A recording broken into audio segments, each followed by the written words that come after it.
Good morning, 7th graders. First, I'm going to talk about soil like we did last time, and I'm just going to review the concepts that we discussed. Soil can be defined as the solid material on the Earth's surface that results from the interaction of weathering and biological activity on the parent material or underlying hard rock. The study of soils is called pedology. Okay, is that okay with everyone? Does anybody have any questions so far? Do you understand? Do you remember where we were yesterday when we talked about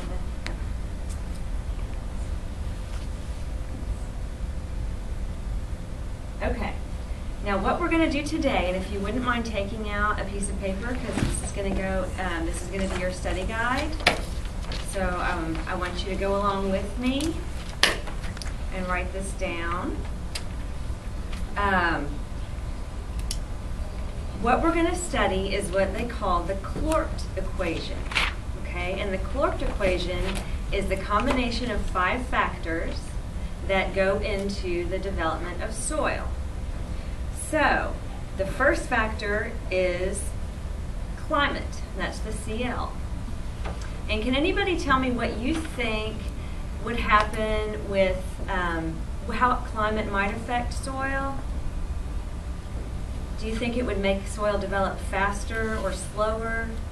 Like if you had a lot of rain, if you were in a rainy climate, do you think it would develop faster? Mm-hmm. Yeah, that's right. It would develop faster. So soils that are in places that are in rainforests or places like Mississippi that are kind of subtropical have well-developed soils because rain causes weathering, which causes all of the soil to break down and the parent material to break down.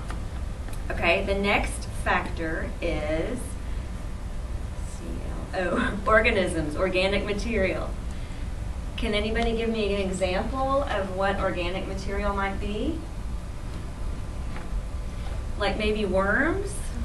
Maybe worms get in the soil and they eat the soil. They are recyclers, so they eat the soil and they break down part of the soil. And other organisms, ants dig into the soil.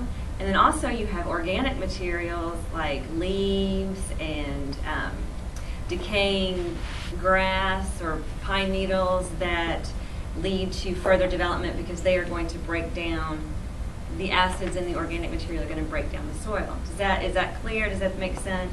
Okay. So the next factor that goes into it is relief. Can anybody tell me what relief is? So if you were on a really steep hill, would that be a lot of relief or not very much relief? Sarah? Would be not very much relief. A steep hill would be a lot of relief. Okay. So relief is the incline that your soil is forming on. So if you have a really steep hill, you're probably not going to have a deep soil profile because what happens? What happens when it rains and you're on a hill? Runoff. Right, and all your material is going to go down and go to the base of the hill. And what do you think happens at the base of the hill? Do you think you have thick soils or thin soils? Thick. Good. So all of your material when it rains is going to go and it's going to tumble downhill, and then at the bottom of that hill you end up with a lot of thick soil. Good. Okay, so the next one is parent material. Now this is the geology of the area.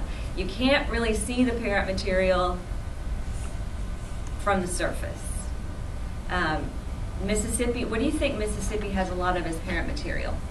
Clay. A lot of clay, which is broken down, a lot of it from sand, from the Mississippi River and from the Delta. Clay is just a very fine particle size. So, so your parent material, you might have a lot of sandstone here as well, and some shale, which is formed from clay. And we'll get into the rock section later in our unit. Now, the next factor, the final factor, is time. And this is the only independent variable for soil formation. And we'll get into that later too when we're going through our scientific inquiry. Do you think that time would develop thicker, more mature soils, or do you think that soils that haven't had a lot of time to develop would be really well developed? That doesn't really make sense, but Thicker, more mature. what kind of factor do you think time could have on soil development? Very positive.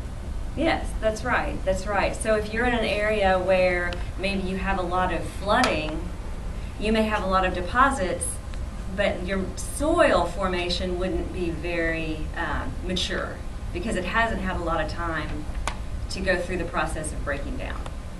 Okay, so those are the 5 factors. Has everybody written those down? Okay, and I'm just going to kind of review because I know this is new. This is a soil profile.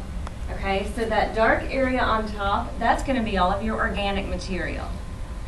And then this right here is kind of, this would be considered your O and your A horizon. This would be your B horizon, because that's kind of the development, the active development that's going on, and things are being broken down. And when water comes, water is going to go through the soil and break down minerals and rocks. In soil, another interesting way, soil develops from the bottom up. So this is your parent material. So this is your undeveloped part, and this might be sandstone. It might be shale, but this is the active part of your soil, and so it kind of breaks down from the bottom up. Does anybody have any questions about the 5 factors? No? Okay. Let me just kind of, whoops, climate. We kind of talked about this. I don't know how to get rid of it. Okay. Warmer temperatures with abundance of water have a tendency to speed up the formation of soil. So that's really what you need to get out of this. If you want to write that in your notebook, that's the main factor. Is climate, warm, wet, tends to speed up soil development. Biological factors, the more biological factors you have contributing or in your soil, the quicker the development and the more of an organic layer you're going to have. And what do you think an organic layer would be better for? Maybe agriculture? Yeah, you need that in order to grow. Topography, that is your relief.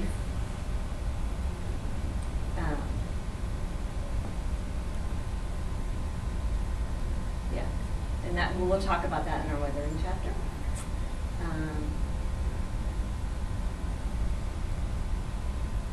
On steeper slopes, and this is the only thing you need to get out of this, erosion takes place quicker than the formation of new soil beneath. So it can't quite keep up with formation. This is your parent material. People write entire books on parent material and soil, so I'm not going to ask you as 7th graders to remember that, but you just have to remember that soil, the kind of soil, whether you have a real clayey soil or a real sandy soil, is all based on what kind of parent material you have, and parent material is just what you have going into the soil. Okay, and then there's time. So those are the 5 factors. If anybody has any questions, I'm available.